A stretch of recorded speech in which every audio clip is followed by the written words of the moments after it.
이런 말을 들어보셨는지 모르겠습니다. 인생의 방황은 예수님을 만나며 끝나고 신앙생활의 방황은 좋은 교회를 만나면 끝납니다. 들어보셨습니까? 사랑하는 성도 여러분, 우리 교회는 좋은 교회입니까? 옆에 분에게 이렇게 말씀하시기 바랍니다. 끝장났습니다.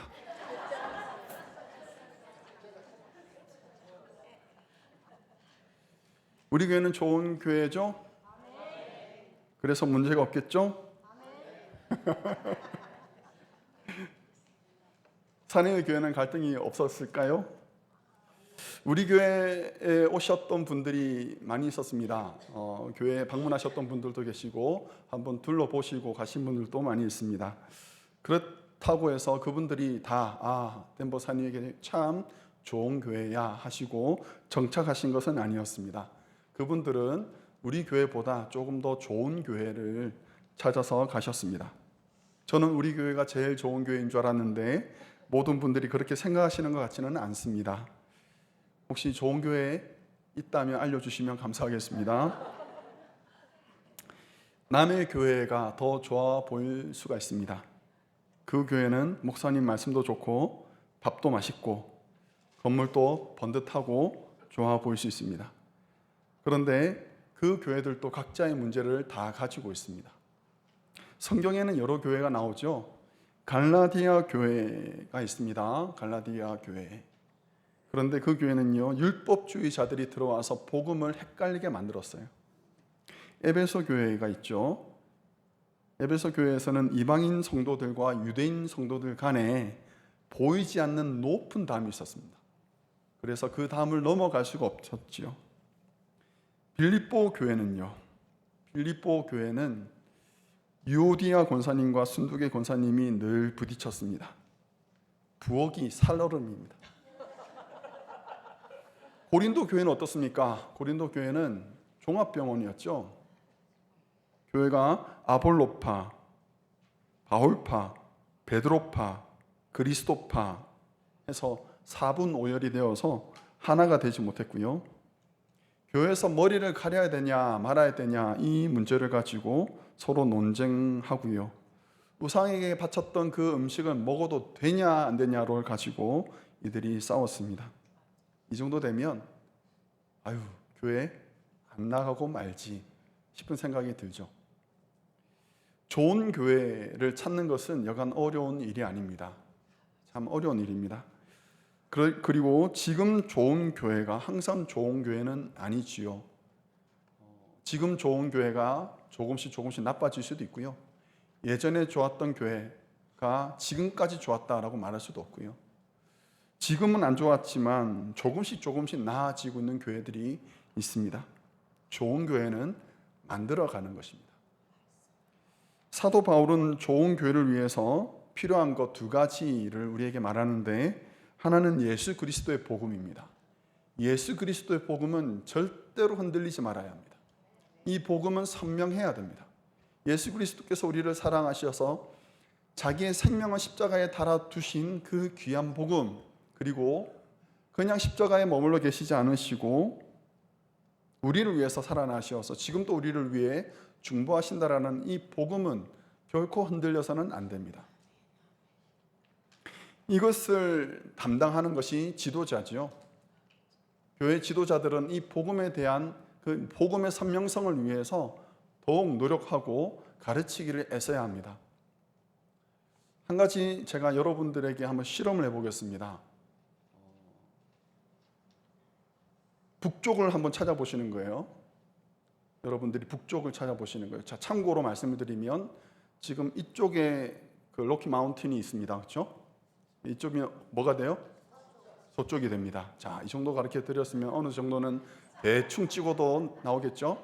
자, 눈을 감으시고 손가락을 들어서 여러분들이 생각하셨을 때 북쪽이라고 생각되는 지점 한번 찍어 보시면 좋겠습니다. 자, 하나, 눈 감으라니까는 다. 자, 눈 감으시고 손가락으로 북쪽이라 생각되는 부분을 찍어 주시면 되겠습니다. 하나, 둘, 셋. 얼추 비슷하시네요. 자, 눈 다 뜨시고, 아니요, 손 내리지 마시고 자기가 가리킨 거 그대로 찍고 계세요. 자, 한번 봅시다. 자, 옆에 사람도 한번 보시고, 맞나 아닌가. 자, 기회를 드릴게요. 바꾸실 수 있으면 바꿔보세요.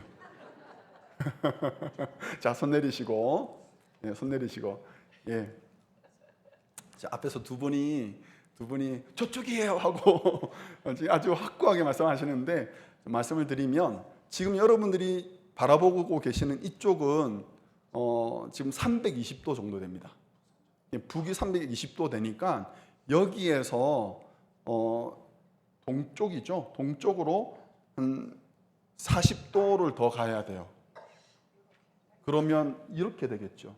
그렇죠? 이쪽이 북쪽이라는 거예요. 굳이 북쪽을 알아야 될 필요는 없습니다만, 방향을 알고자 하는 사람들에게 확실하게 가르쳐야 하는 것은 북쪽이 어디냐는 거죠. 그렇죠? 지도자는 확실한 나침반을 가지고 있어야 됩니다. 정확한 나침반을 가지고 선명하게 가르쳐 줘야 합니다. 이제 손가락 내리셔도 됩니다. 지금 한 두 분이 계속 손가락 들고 계셔가지고. 사도 바울은 복음이 선명한 사람이었습니다. 그는 예수 그리스도의 십자가 외에 결코 자랑할 것이 없는 사람이었습니다. 예수 그리스도와 그가 십자가에 못 박히신 것 외에는 아무것도 알지 않기로 작정했던 사람입니다. 그런 바울이 로마서 1장에서부터 11장까지에 걸쳐 우리를 죄에서 구원하신 예수 그리스도의 복음을 선명하게 드러내려고 온 힘을 다했습니다. 율법을 지킨다 해서 구원받지 못합니다. 착하게 살았다고 해서 구원받는 것이 아닙니다. 예수 그리스도를 나의 주, 나의 하나님으로 믿음으로 구원받는 것입니다. 좋은 교회의 가장 중요한 기준은 선명한 복음입니다.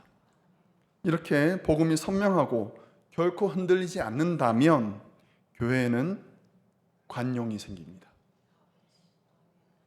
그래서 좋은 교회의 두 번째 특징은 관용이 됩니다.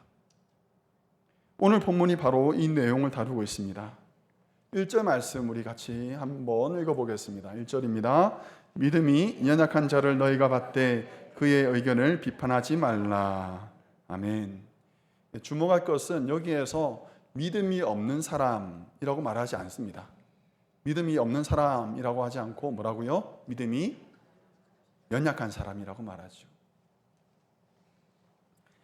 역사가들은 로마 제국이 강력했던 이유들을 여러 가지를 말합니다. 길이 사방팔방으로 뚫려 있다. 그리고 군대가 강력했다. 재력도 좋았다. 여러 가지 말하지만 로마 제국의 강한 그 이유 중에 하나가 그들이 관용을 가지고 있다라는 것이었습니다. 관용. 자신이 정복했던 그 나라, 그 민족을 무지막지하게 다루지 않았죠. 그들 중에서, 자기 민족들 중에서 왕을 뽑아서 왕이 다스릴 수 있도록 그렇게 해주었습니다. 여러분, 관용은요, 힘 있는 사람이 가지는 것입니다. 힘이 없는 사람은 너그러울 수가 없습니다. 힘이 있는 사람이 베풀 수 있고 포용할 수가 있는 거죠. 다음 중 교회에 어울리지 않는 사람은 누구일까요? 1번, 온몸에 문신을 한 사람. 2번, 담배 냄새가 찌든 사람. 3번, 오늘 아침까지 숙취가 깨지 않은 사람. 4번, 하나님을 안 믿는 사람. 자, 이 중에 교회에 오면 안 되는 사람, 교회에 어울리지 않는 사람은 누구일까요? 하는 소리 다 들었어요.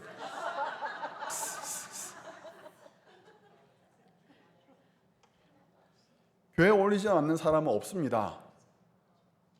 교회에 어울리지 않는 사람은 아무도 없습니다. 온몸에 문신을 했더라도 그 사람은 교회에 올 수 있습니다. 숙취가 깨지 않았더라도 교회 잘 찾아오면 됩니다. 주차장에서 구름과자 한번 먹었다 해도 들어올 수 있습니다. 믿음이 없어도 교회 들어올 수 있습니다. 교회에 어울리지 않는 사람은 아무도 없습니다. 왜 그렇습니까? 교회는 병원입니다. 교회에서 우리가 회복되어야 됩니다. 그러므로 이곳은 아픈 사람들이 옵니다. 교회는 목욕탕입니다. 그래서 더러운 사람, 냄새나는 사람 와도 됩니다. 와서 씻는 겁니다. 이곳에서 해결하는 것입니다.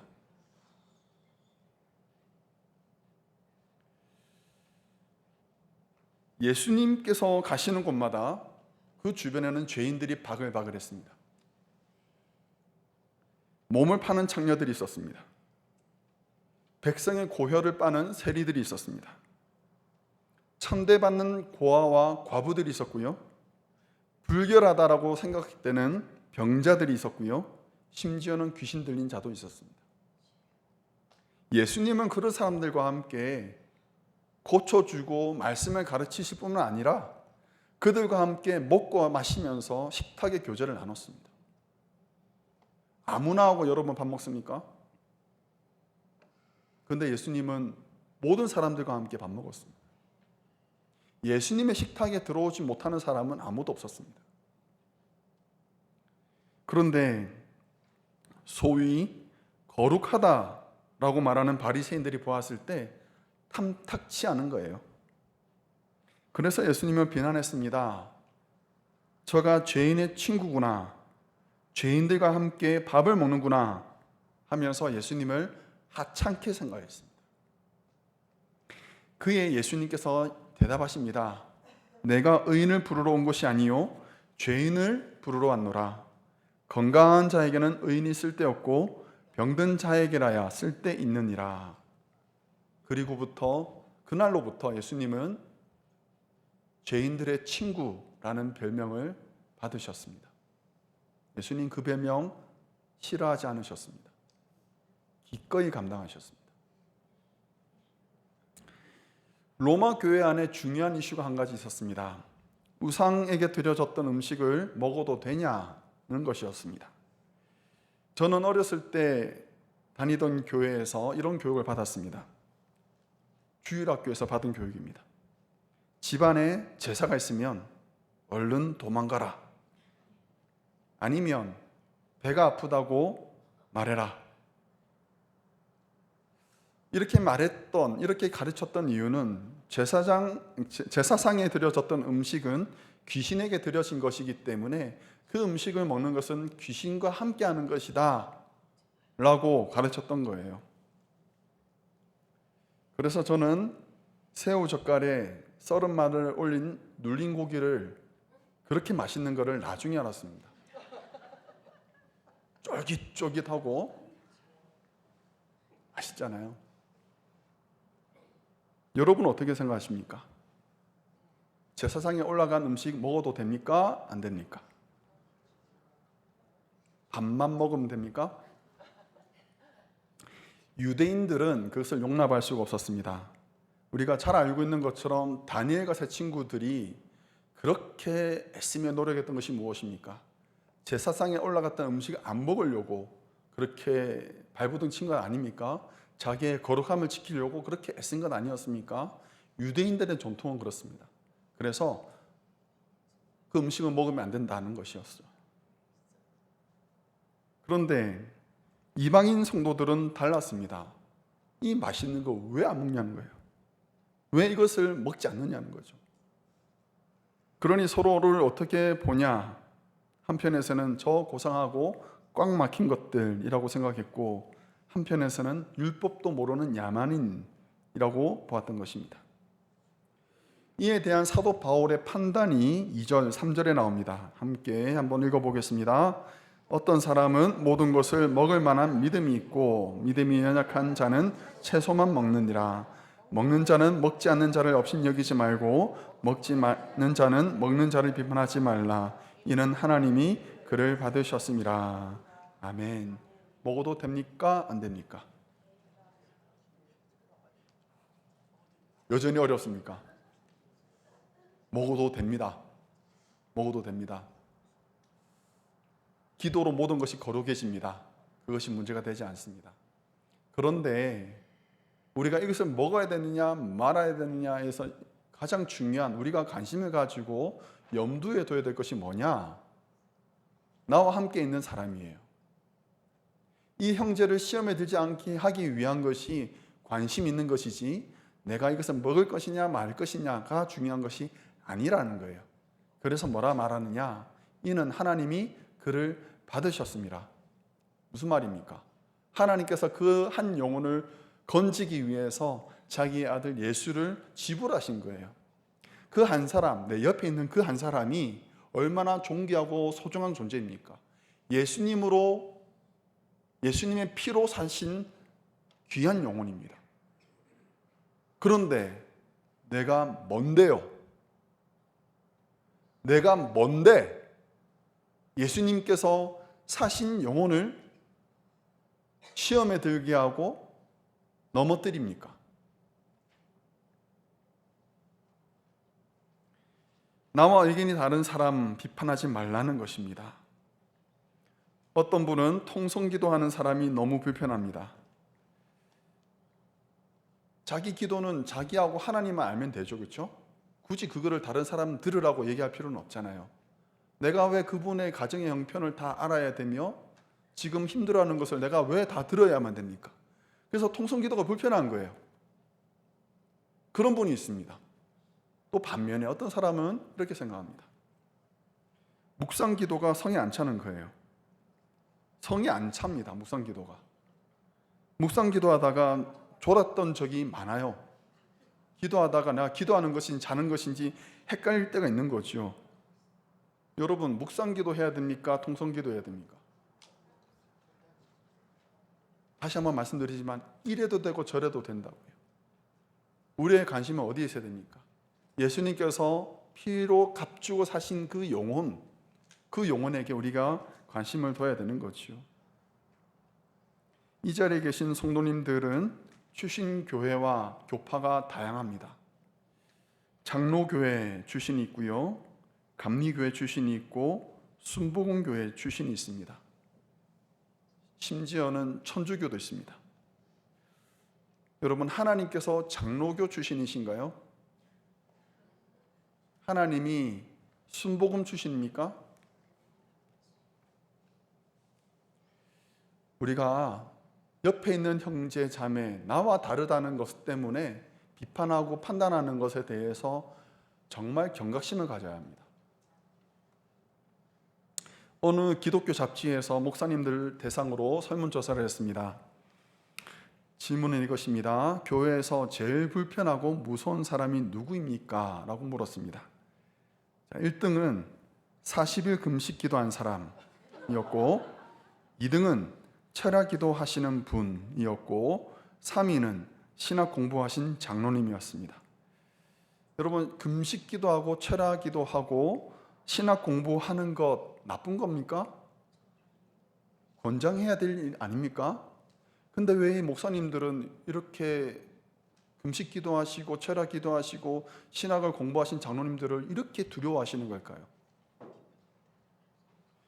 신학을 공부했으면, 그리고 기도를 깊이 했으면, 하나님과의 그 만남이 깊었다면 우리의 마음의 그릇이 더 넓어져야죠. 은혜 충만해야죠. 만나는 사람들마다 내가 받았던 그 은혜를 나누어 주고 그분들을 전념시켜야죠. 그것이 은혜 받은 사람들의 모습 아니겠습니까? 할렐루야. 그런데 왜 기도를 열심히 하고 철야 기도하고 금식 기도하신 분들의 날은 서 있습니까? 그 날 서 있는 곳으로 왜 다른 사람들을 재단합니까? 왜 우리 교회 목사님은 기도를 안 하실까? 왜 우리 목사님은 성경 연구를 저렇게 열심히 안 하실까? 했던 말 또 하고 또 하고, 그 판단으로 다른 사람들을 재단하니 목사님들이 부담스러운 거예요. 어느 목사님께서 이럴 거면 차라리 금식하는 것 대신에 형제와 함께 밥을 풍성하게 먹는 것이 낫고 철야 기도하는 것 대신에 잠 실컷 주무시고 좋은 컨디션으로 형제와 화목하는 것이 더 좋지 않냐라고 말씀하셨습니다. 저도 그렇게 생각합니다. 사랑하는 성도 여러분, 많이 먹읍시다. 여러분 잘 주무시기 바랍니다. 그게 먼저입니다. 사도 바울은 4절에서 이렇게 말합니다. 4절에서 말합니다. 같이 한번 읽어보겠습니다. 남의 하인을 비판하는 너는 누구냐? 그가 서 있는 것이나 넘어지는 것이 자기 주인에게 있음에 그가 세움을 받으리니 이는 그를 세우시는 권능이 주께 있음이라. 아멘. 왜 우리가 다른 사람 서 있다고 뭐라 하고 앉아 있다 뭐라 하고 저 사람 왜 누워 있냐고 말하고 왜 우리가 관여합니까? 그 사람의 주인이 누굽니까? 하나님이시잖아요. 하나님께서 자신이 원하는 종을 자신이 원하는 자리에서 원하는 모양으로 섬기기를 원하시는데 왜 우리가 당신은 앉아 있냐? 왜 당신은 서 있냐? 라고 따지며 싸웁니까? 우리가 비판하는 그 사람은 예수님께서 살리시려고 자신을 희생해서 얻으신 존귀한 영혼입니다.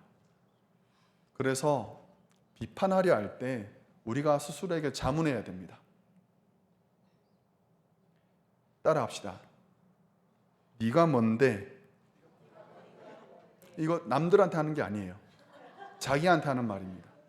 자기를 비판하는 사람한테 네가 뭔데 이러면 싸우자는 거고, 비판하려고 하는 마음이 내 속에서 일어날 때 스스로에게 물어야 되는 거예요. 다시 한번 따라합시다. 네가 뭔데 남을 비판하는 건데. 이거를 누구한테 하라고요? 자기한테 하라고요. 신앙생활을 바르게 하고 있다, 잘하고 있다라고 생각하는 사람들이 항상 염두에 둬야 할 것이 있습니다. 이것도 따라합시다. 옳은 것이 정답이 아닙니다. 다시 한번, 옳은 것이 정답이 아닙니다. 내가 옳다라고 생각하는 것을 주장하고 그것을 다른 사람에게까지 강요하면 정말 중요한 것을 잃어버리게 됩니다. 우리가 싸울 때 여러분 어떤 사람들이 싸웁니까? 두 사람이 싸울 때 어떤 사람들이 싸웁니까? 옳은 사람들이 싸웁니다. 서로가 옳아요. 자기가 옳아요. 자기가 옳은 것을 상대방에게 요구하는 거예요. 내가 옳고 너는 틀렸다는 거죠. 그러면 뭐라 말합니까? 아니야, 네가 틀렸어라고 얘기하는 거예요. 옳다라고 세우다 보니 마찰이 생기고 다툼이 있는 거죠. 옳은 것만 추구하면 뻣뻣해집니다. 생각도 뻣뻣해지고 행동도 뻣뻣해집니다. 그러다가 옳음이라는 딱딱한 껍데기에 갇히게 되고요. 나중에는 생명력을 잃어버리게 됩니다. 탈피라는 것이 있습니다. 껍데기를 벗는 행위를 말하는 거죠. 탈피. 곤충이나 파충류나 혹은 갑각류들은 탈피를 해야 됩니다. 탈피를 하지 않으면 이 생명체는 죽고 맙니다. 그런데 못하는 경우들이 간혹 있어요. 이 딱딱한 껍데기를 못 벗고 나오는 거예요. 딱딱한 껍데기는 벗고 나와야 돼요. 그래야지 생명을 얻을 수가 있습니다. 옳다라는 딱딱한 껍질을 벗어야 합니다. 내 생각과 내 판단이 중요한 것이 아니라 예수 그리스도가 중요합니다. 예수 그리스도께서 행하신 일이 더 중요합니다. 배경도 다르고 생각도 다를 수 있습니다만 덴버 산위의 교회를 지금보다 조금 더 좋은 교회로 함께 세워가기 위해서 우리가 집중해야 될 것이 있습니다. 6절 말씀입니다. 같이 한번 읽어보겠습니다. 나를 중히 여기는 자도 주를 위하여 중히 여기고 먹는 자도 주를 위하여 먹으니 이는 하나님께 감사함이요 먹지 않는 자도 주를 위하여 먹지 아니하며 하나님께 감사하느니라. 아멘. 이 구절에서 주를 위하여라는 단어가 몇 번 나옵니까? 굳이 안 세셔도 괜찮습니다. 많이 반복되고 있습니다. 사도 바울이 관심을 가지고 있는 것이 무엇입니까? 내가 오라가 아니에요. 주를 위하여예요. 주를 위하여 내가 다른 형제의 연약함을 받아줄 수 있는 거예요. 주를 위하여 내가 다른 사람들의 실수를 용인해 줄 수 있는 거예요. 교회에 저런 옷을 입고 오는 것도 주를 위하여 용납할 수 있어야 되고요. 남이 고기를 먹든 풀을 먹든 주를 위하여 이러쿵저러쿵 하면 안 되는 겁니다. 그리고 나서 8절에 이렇게 말합니다. 같이 한번 큰 목소리로 같이 읽어보겠습니다. 우리가 살아도 주를 위하여 살고 죽어도 주를 위하여 죽나니 그러므로 사나 죽으나 우리가 주의 것이로다. 아멘. 다시 한번 말씀드립니다. 우선순위가 무엇입니까? 주를 위하여 합니다. 주를 위하여. 내 생각과 내 배경이 다른 사람들과 다를지라도 주를 위하여 참고 인내하는 것, 그것이 우리 덴버 산위의 교회 성도들이 힘쓰고 애써야 할 것입니다. 사랑하는 성도 여러분, 예수 그리스도의 복음의 반석 위에 우리 교회를 든든히 세워가시기 바랍니다. 예수님이 길이요 진리요 생명입니다. 그 외에 다른 구원을 얻을 만한 다른 이름을 주신 적이 없습니다. 이것은 명확합니다. 이것이 명확하다면 우리는 다른 이들에게 관용을 베풀 수가 있습니다. 다른 사람들을 용납할 수가 있습니다. 다른 사람들이 나와 다름을 우리가 관용과 용납함으로 우리가 서로를 보듬어 줄 수 있는, 서로를 이해하고 안아줄 수 있는, 나의 옳음을 강요하기보다 예수 그리스도를 위해서, 주의 몸된 교회를 위해서 비판을 삼가하고 용납하는 그런 우리 모든 성도님들 되시기를, 그래서 우리 덴버 산위의 교회가 조금 더 좋은 교회가 되기를 주의 이름으로 축원합니다. 함께 기도하겠습니다.